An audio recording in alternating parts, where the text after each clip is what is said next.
There was a time when a woman came to me who had spent her entire life doing what was right. She was the dependable one, the organized one, the spiritually mature one. For decades, she believed something most of us believe without ever saying it out loud.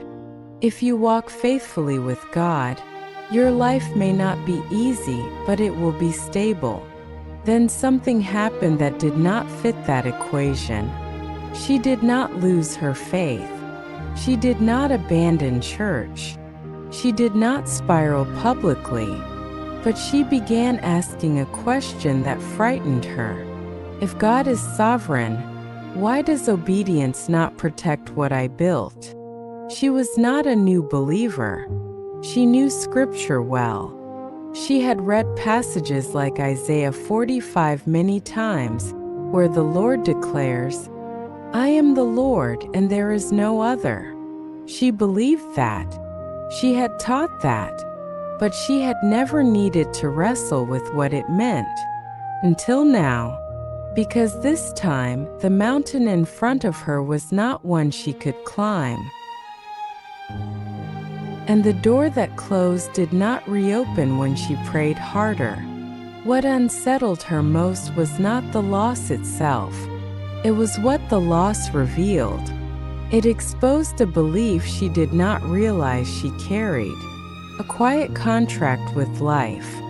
A subtle expectation she had placed on God.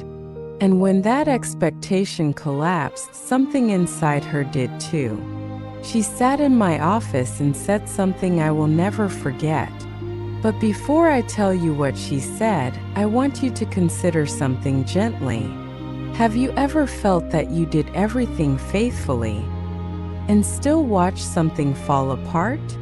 Have you ever discovered that maturity does not shield you from disruption?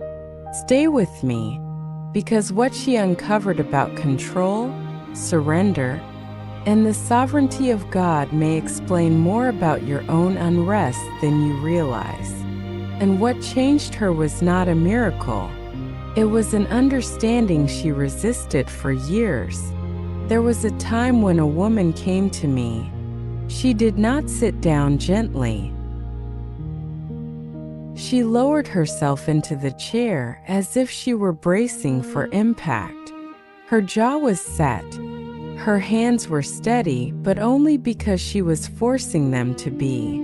Loss had visited her house without knocking, and she was not the kind of woman who tolerated uninvited guests. She was in her early 60s. A natural leader, decisive, capable, the one others leaned on. For years she had carried her family through illnesses, relocations, disappointments. But this loss was different. It was not a problem to solve. It was not an enemy to confront. It was something that could not be reversed. She had lost her husband suddenly. What unsettled her most was not only the silence in her home, it was the silence in her prayers.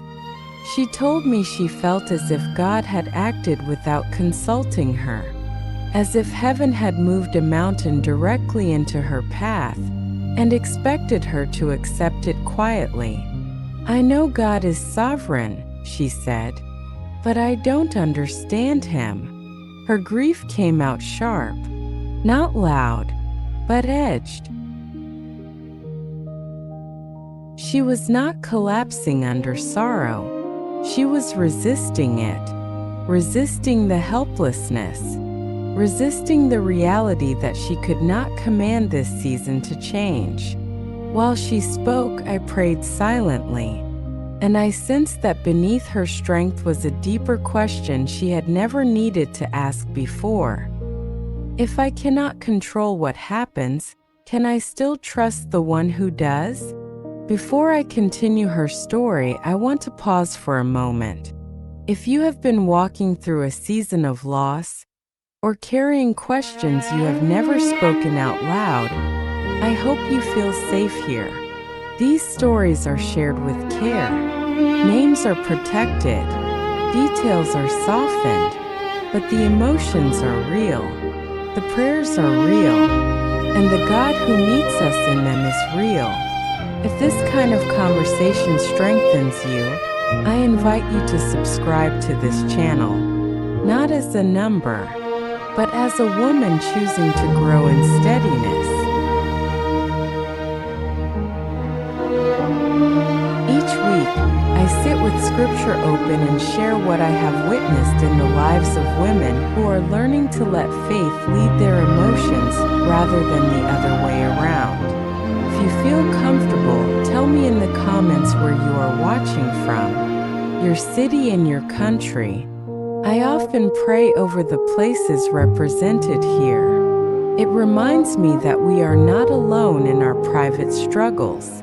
Women across states, across oceans, are learning the same quiet lessons of surrender and courage.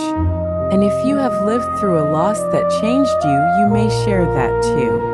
Only what you wish. Sometimes writing a single sentence, "Yes, I have been there," is already a step toward healing. Perhaps her story will echo something in your own. And perhaps as we continue, you will recognize that even in seasons we did not choose, the Lord is still gently at work.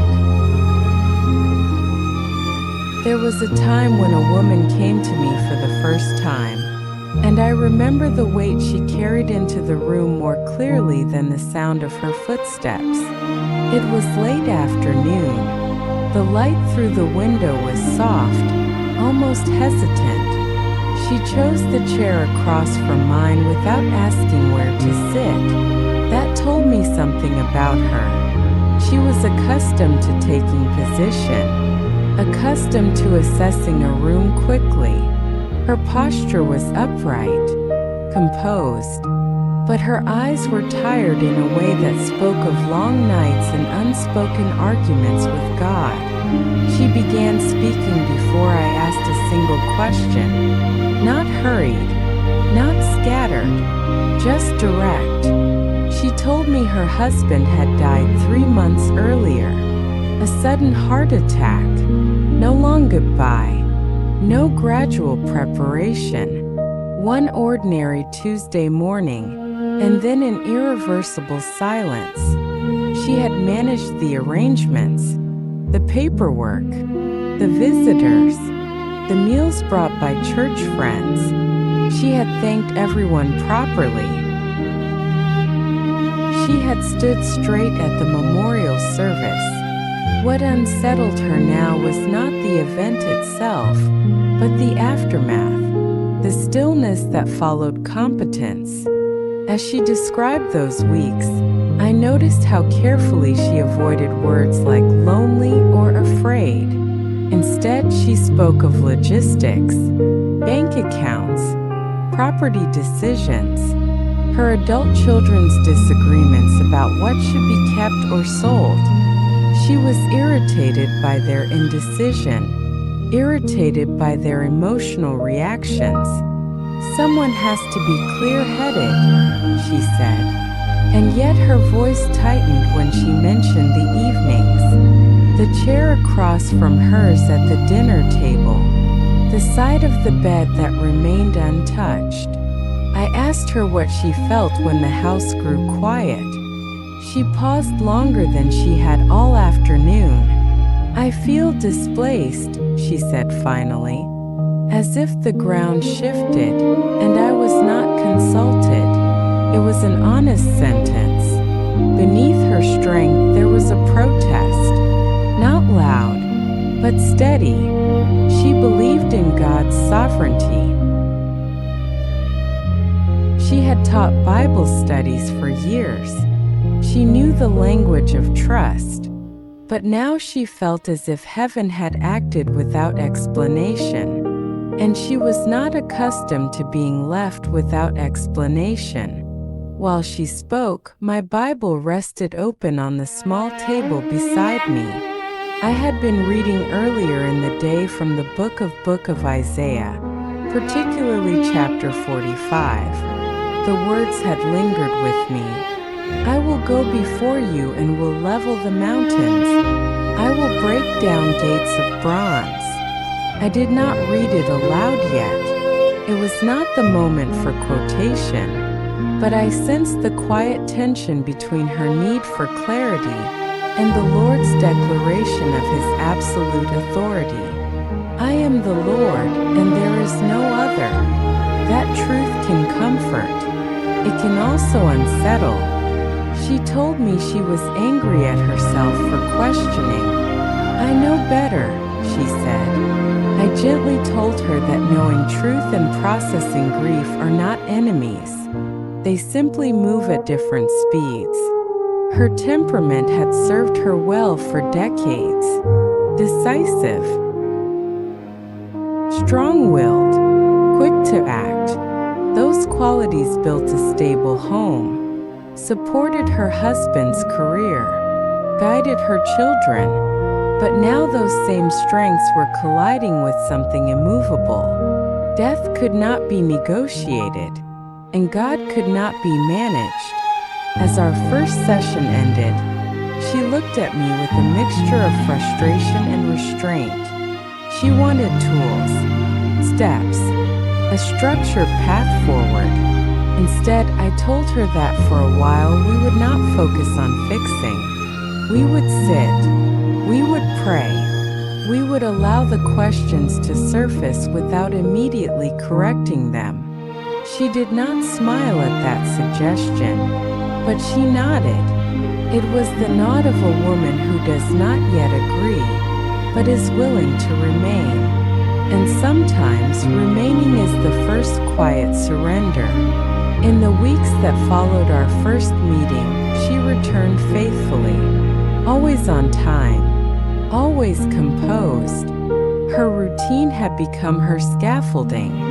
She woke before sunrise as she had done for decades. Coffee brewed at 5:30. Devotional at the kitchen table. A legal pad beside her Bible filled with tidy notes and practical lists. Groceries to buy.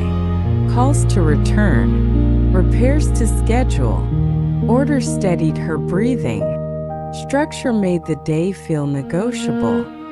She had always been a woman of movement. Even in retirement, she served on 2 church committees, organized community drives, and helped coordinate meals for families in crisis.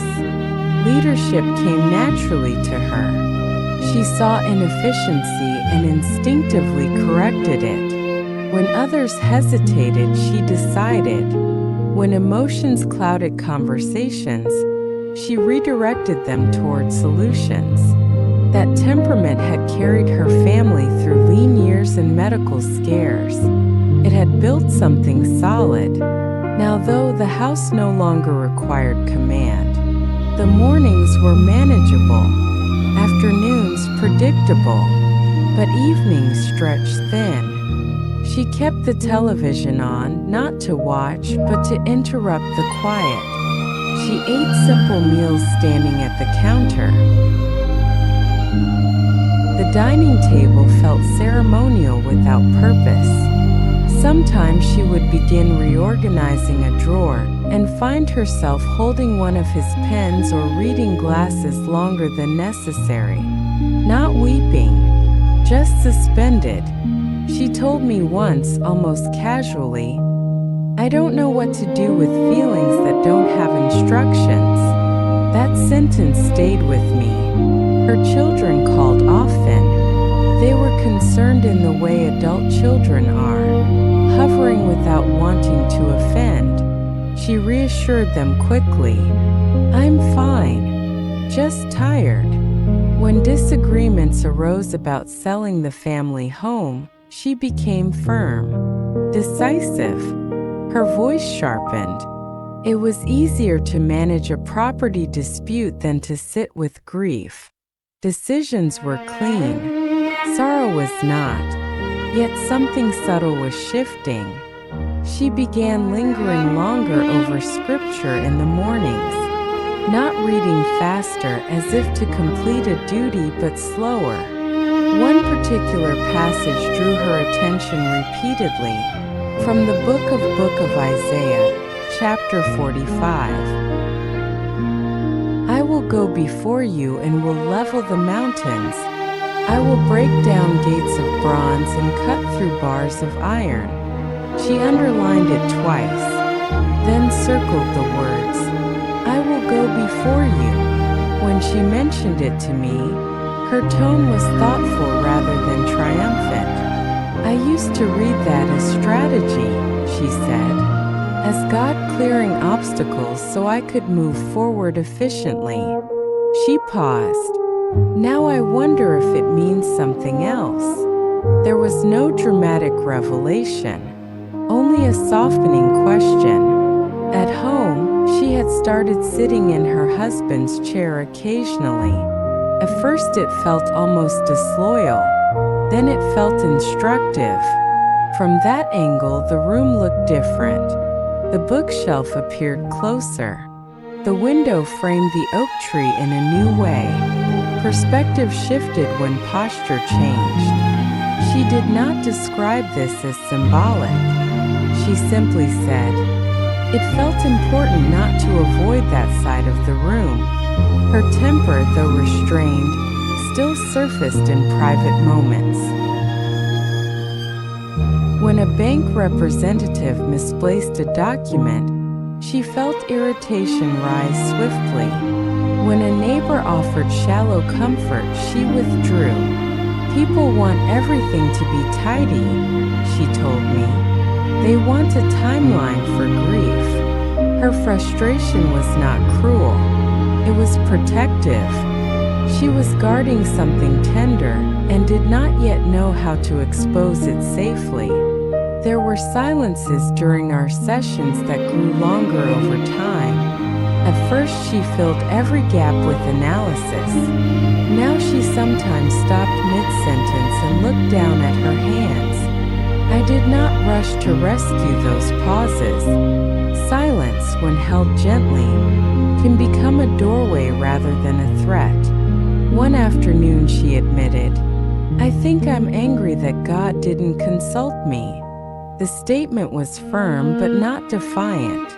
It sounded like a child who had just realized her father made a decision without explanation. I nodded. In Isaiah 45, the Lord speaks with unmistakable authority. Does the clay say to the potter, what are you making? It is not a harsh rebuke. It is a reordering. Creator and creation, authority and trust. She was not rebelling against God's existence. She was struggling with His independence. Her days continued in disciplined rhythm. Laundry on Mondays, volunteer calls on Wednesdays, church on Sundays, seated in the same pew, though the empty space beside her no longer shocked her the way it had in the beginning. Familiarity can dull pain, but it can also deepen it. Routine became both shelter and mirror. It showed her strength. It also exposed what strength could not mend. Gradually, I noticed small gestures of humility emerging. She asked her daughter's opinion about a financial decision instead of announcing her own. She accepted a meal invitation rather than insisting she was too busy. These were not dramatic changes. But for a woman accustomed to leading, receiving required quiet courage. During one session, she said something that felt like preparation. Maybe leveling mountains doesn't mean removing them, she reflected. Maybe it means making a path through them that I didn't see. Her eyes were steady when she said it, not tearful, not resigned, simply thoughtful. Loss had not made her fragile. It had made her aware. And awareness, when placed before the Lord, can become the soil where new strength grows.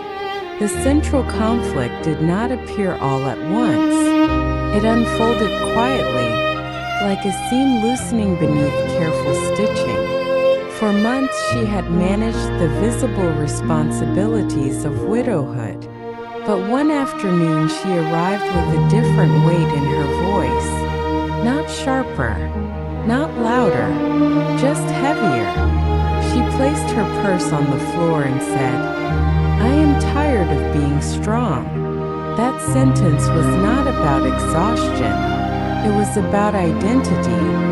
She had always understood herself as the steady one, the decisive one, the woman who anticipated trouble and outpaced it. Her marriage had flourished in that rhythm. Her husband was thoughtful, reflective, slower to decide. She balanced him, or so she believed. Now, without him, she began to wonder if what she called balance had also been control. That realization unsettled her more than grief. The practical issue that brought this to the surface was the house. Her children wanted her to move closer to them. A smaller home, less maintenance, more community. She resisted immediately. "This is my house," she told them.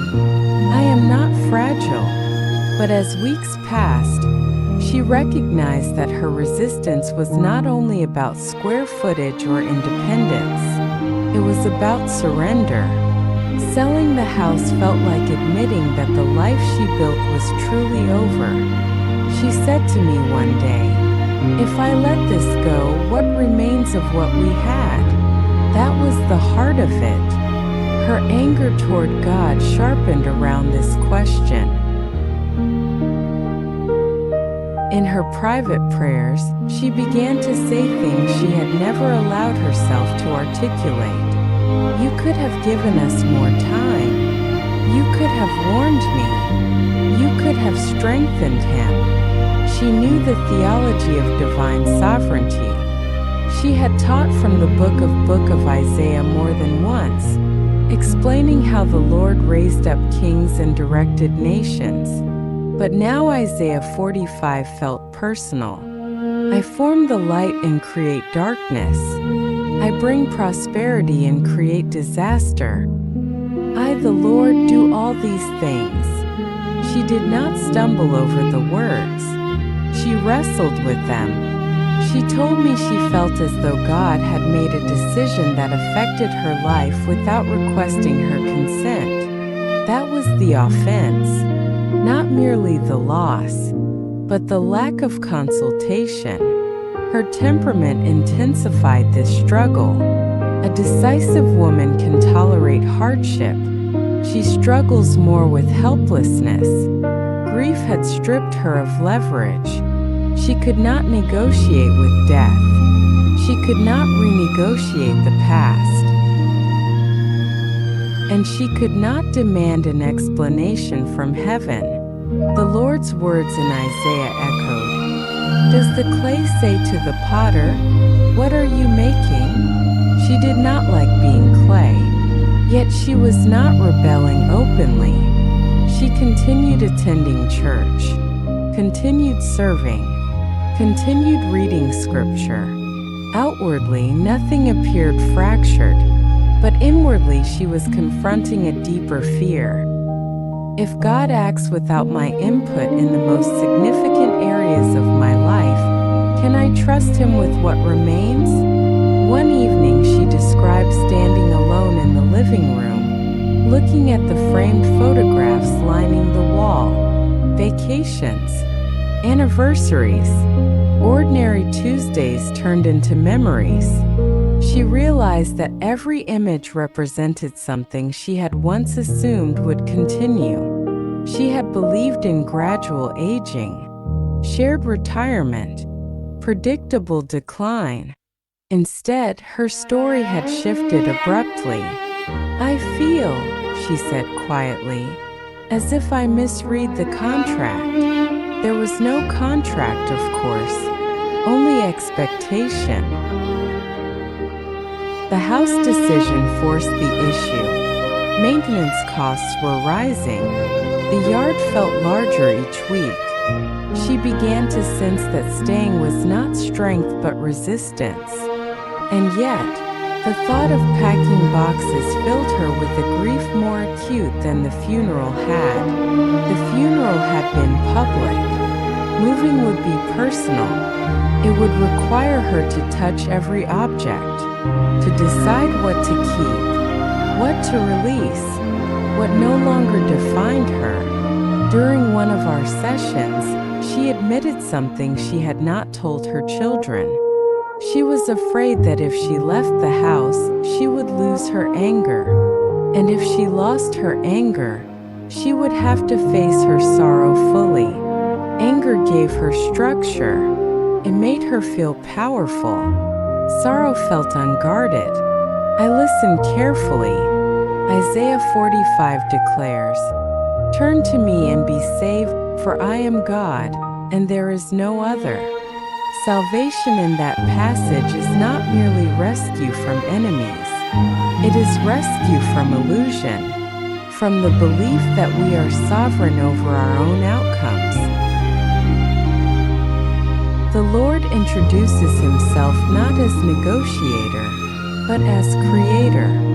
It is I who made the earth and created mankind on it. The scale of that statement is immense. And yet he also says, I summon you by name. She was struggling between those two truths. God is vast beyond comprehension, and he is personal beyond expectation.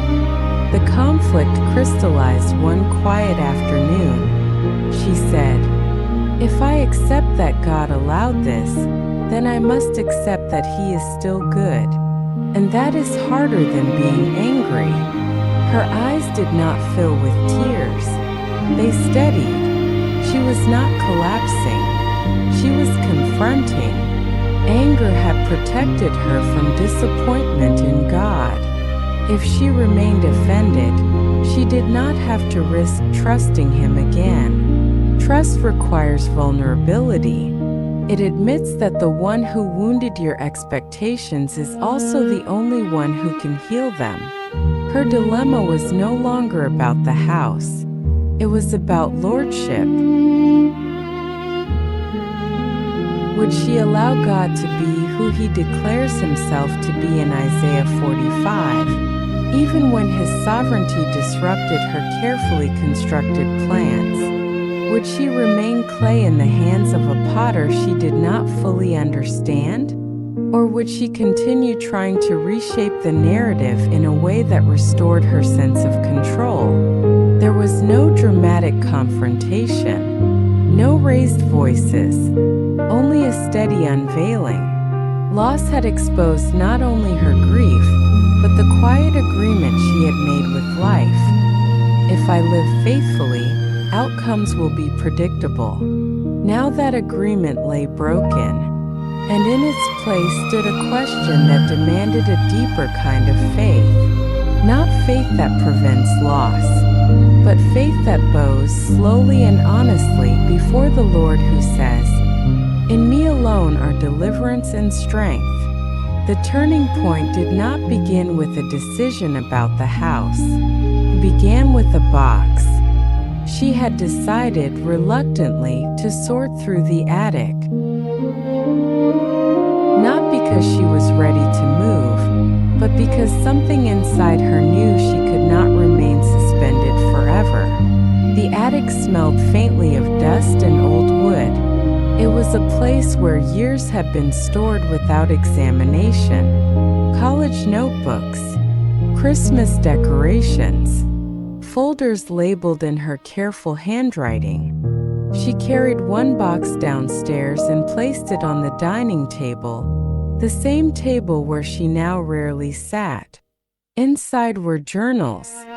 They were her husband's. She had known they existed, of course, but she had never read them. He had been a reflective man, quieter than she was, slower to speak. He processed life internally before expressing it. In marriage, she often filled silences quickly. She called it efficiency. He called it thinking time. used to smile at that. Now, with trembling restraint rather than fear, she opened the first notebook. The entries were not dramatic. They were simple. Observations about work, gratitude for their children, prayers for her leadership at church. A recurring sentence appeared several times across the years. Lord, teach me to love her gently when she carries too much.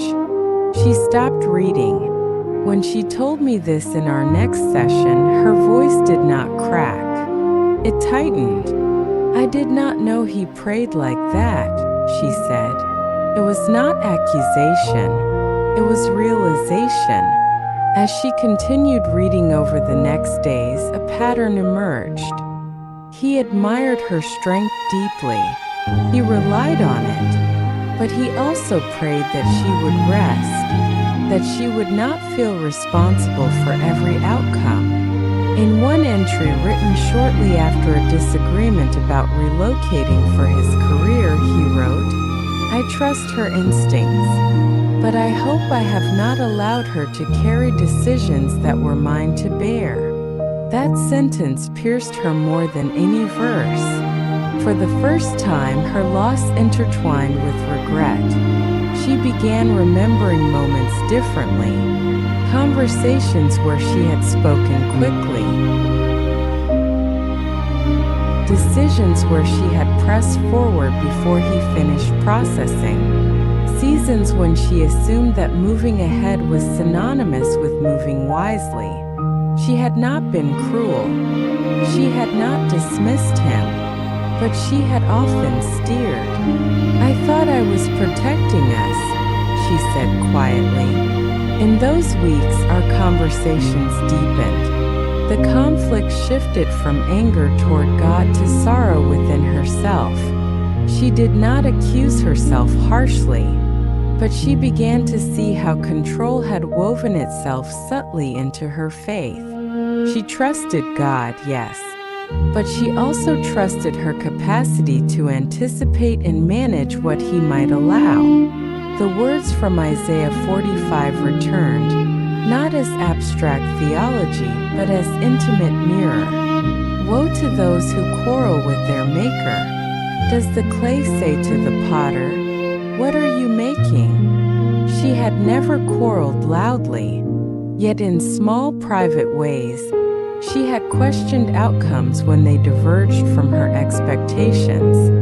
She had shaped conversations, shaped plans, shaped her environment.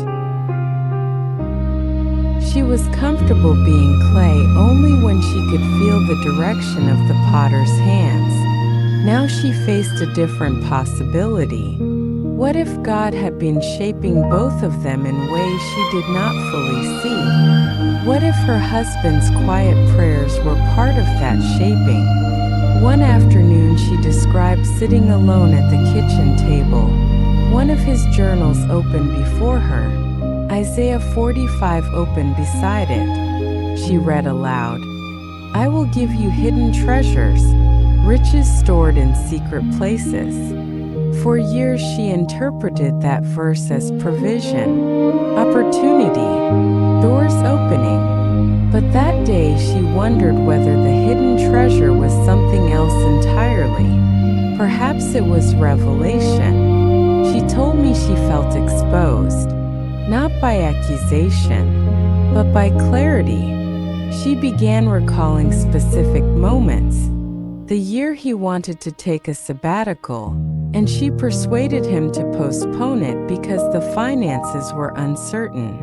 The time he suggested counseling during a difficult season, and she responded, we can handle this ourselves.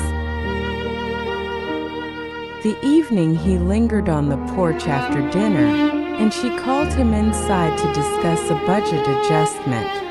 None of these were sins of hostility. They were patterns of momentum. I moved us forward, she said, even when stillness might have been better. As she spoke, I did not rush to relieve her. Regret, when it surfaces gently, can cleanse rather than condemn. Scripture does not expose to shame. It exposes to restore. In Isaiah 45, the Lord declares, I have not spoken in secret. I, the Lord, speak the truth. Truth, when spoken by God, is not designed to crush clay but to shape it. Her grief deepened in those weeks, not because she missed him more, but because she saw him more clearly. She remembered his patience, the way he would wait before responding, the way he allowed her strength to lead without competing for control. She realized that what she once considered passivity was often humility. That recognition humbled her. One session remains vivid in my memory. She said, if I had slowed down more, if I had listened longer. She did not finish the sentence. The implication lingered. She was not suggesting that slowing down would have prevented his death. She knew better, but she wondered whether their final years might have felt different, softer. Isaiah 45 also says, I will strengthen you, though you have not acknowledged me. That phrase startled her. Though you have not acknowledged me. She had acknowledged God publicly all her life, but privately, had she acknowledged the ways he was working through her husband's quieter temperament? Had she recognized his strength in forms that did not mirror her own? The house decision reappeared in a new light. She began to see that staying was less about memory and more about control. As long as she remained in the house, she could preserve the narrative she had constructed. She could avoid the vulnerability of admitting that she did not manage everything as perfectly as she once believed. Regret can harden or soften a heart. In her case, it softened. She told her children she was reconsidering the move, not from pressure, but from prayer. She spent evenings rereading passages from Isaiah 45, particularly the declaration, Turn to me and be saved, for I am God, and there is no other. Salvation, she realized, was not rescue from consequences. It was rescue from self-reliance. One evening, after hours of sorting through boxes, she sat in her husband's chair again. This time she did not analyze the perspective. She simply prayed, not structured, not eloquent. Lord, she said, you were shaping us, and I did not always see it. There were tears that night, not frantic, not despairing, but honest. She began writing letters, not to mail, just to articulate what she wished she had said more often. Gratitude for his patience, apology for her haste, appreciation for the quiet strength she once mistook for hesitation. In writing, she was not rewriting history.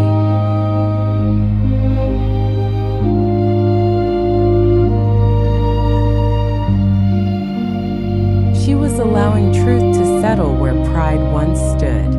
In Isaiah 45, the Lord speaks of raising up Cyrus to accomplish purposes Cyrus himself did not fully comprehend.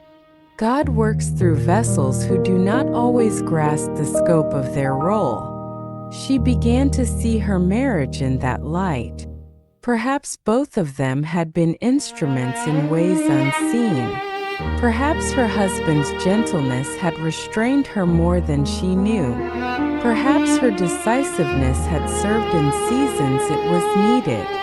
And perhaps in God's mysterious sovereignty, even her regrets were now being shaped into wisdom. She told me, I cannot change the past, but I can let it change me. That was the heart of it. Her sorrow over misgentleness did not paralyze her. It refined her. When her daughter spoke hesitantly about her own marriage, she listened longer than usual. When a church committee disagreed, she waited before offering her solution. These were small shifts, but they were real. The bridge between regret and renewal was not self-condemnation. It was surrender. Isaiah 45 does not present a fragile God. It presents a sovereign one. Before me every knee will bow. At first, that declaration had felt intimidating. Now it felt steadying. If every knee bows, then her regrets bow too. Her missed opportunities, her impatience, her grief, none of it sits above his authority. She did not romanticize her past. She did not collapse into shame. She allowed Scripture to illuminate without crushing. She allowed memory to instruct without accusing. And slowly, the woman who once resisted being clay began to rest in the hands of the potter, not because she understood every stroke, but because she finally trusted the one who shaped them. The turning point did not arrive with a dramatic prayer or a sudden emotional release. It came quietly on an ordinary morning, with sunlight resting across her kitchen floor. She had been reading again in the book of Isaiah, chapter 45. The words were no longer sharp against her spirit. They felt steady. I am the Lord, and there is no other. She closed her Bible and remained seated longer than usual. For the first time since her husband's death, she was not asking God to explain himself. She was considering what it meant to let him remain God without explanation. The internal shift was subtle but unmistakable. She realized that much of her grief had been intertwined with negotiation. Even her regret had contained an undercurrent of self-revision, as if understanding her past clearly enough might somehow rebalance it. That morning, she saw the futility of that effort. The Lord's sovereignty in Isaiah 45 was not presented as harsh dominance, but as settled authority. I have not spoken in secret. I declare what is right. If he declares what is right, then her role was not to reconstruct the past or manage the future. It was to respond. To bow not in defeat but in trust. She described it to me later as a loosening inside her chest. Not relief from sorrow. The ache remained. She still missed the sound of his footsteps. She still felt the emptiness of the passenger seat in her car. But the resistance had thinned. She no longer framed her prayers as arguments. Instead of asking, "Why did you allow this?"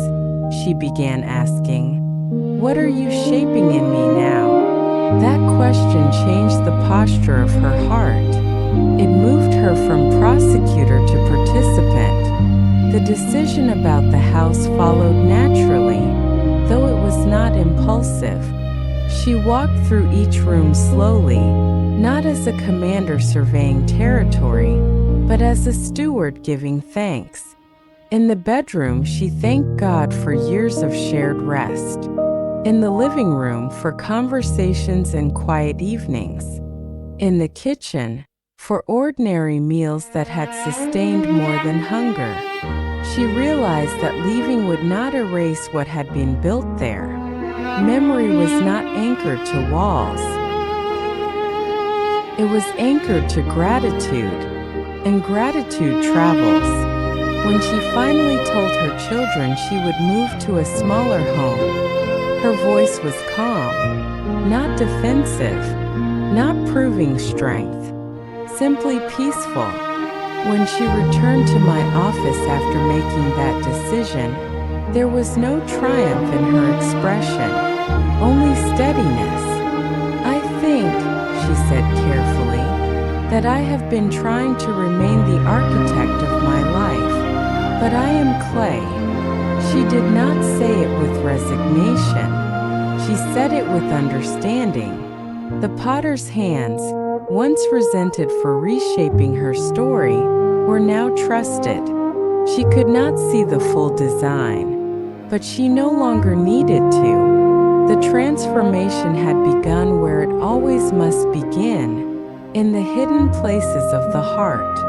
And from there, her choices started to reflect a quieter strength, one that did not strive to control, but was willing to be formed.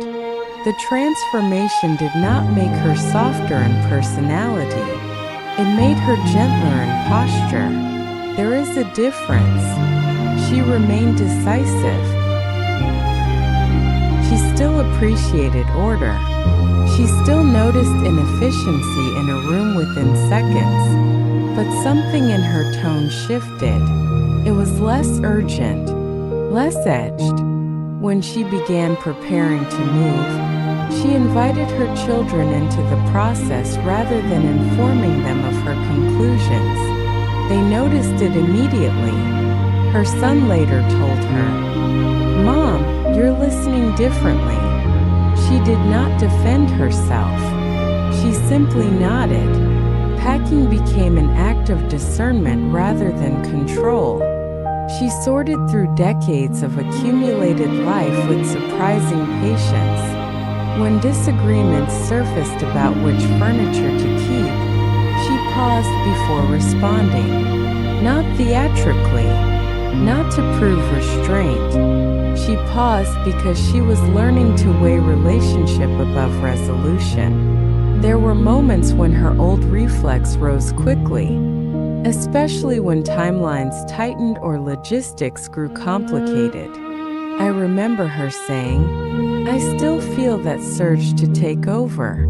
But now she recognized it. Awareness slowed her reaction. And often she chose to step back. Her relationship with her daughter deepened during that season.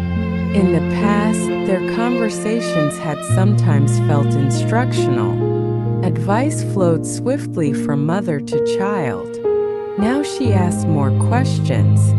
She listened without immediately offering correction. One evening, while they were wrapping fragile dishes in newspaper, her daughter spoke about a struggle in her own marriage.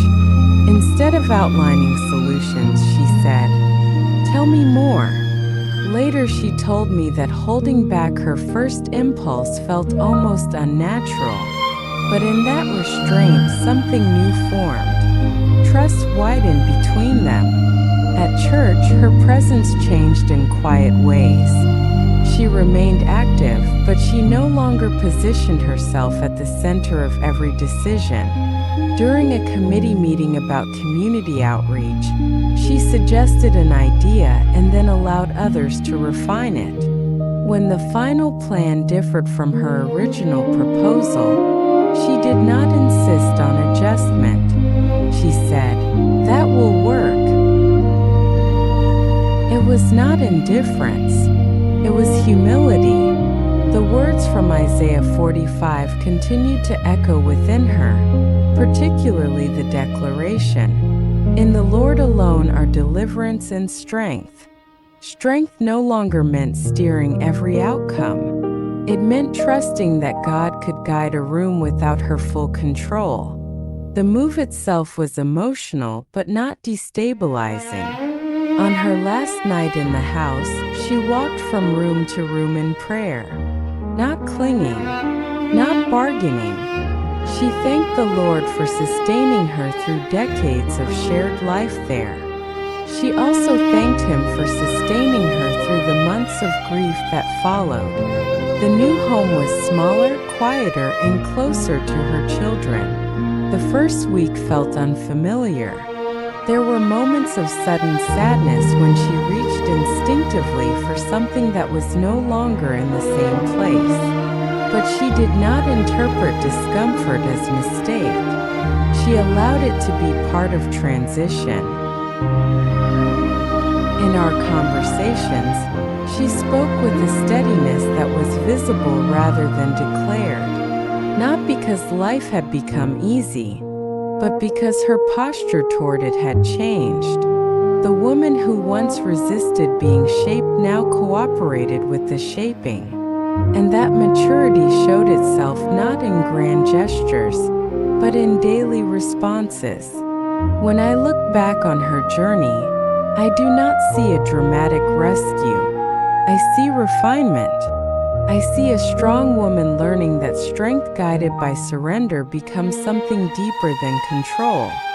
Isaiah 45 speaks of a God who levels mountains, who breaks gates of bronze, who declares that there is no other. At first, those words unsettled her. In the end, they steadied her. She did not receive answers for every question. She did not undo missed moments, but she allowed regret to soften her instead of harden her. She allowed sovereignty to humble her instead of offend her. And in that quiet bowing, she discovered that the Lord was not diminishing her independence. He was anchoring her identity. Loss had stripped away the illusion that she could architect every outcome. What remained was simpler and stronger. A woman willing to be formed.